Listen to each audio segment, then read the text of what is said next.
Hello guys, welcome back to our YouTube channel.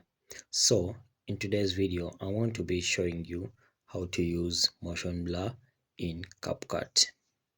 So when you open CapCut, select a new project.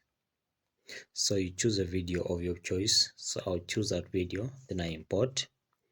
Alright, so you tap in the video timeline.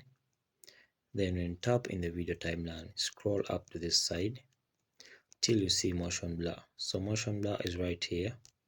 So select motion blur. Then you can decide to increase this maybe to 100 or 60 depending on what you want. Then you tap on this drop down arrow. You can choose forward or backward or both. Okay, so the number of times you want to apply motion blur, you can choose twice, you can choose 4 times or 6 times. Okay, so you can choose once there. So when you're done and you copy all the steps up to this point, you're good to go. Just select this tick over here.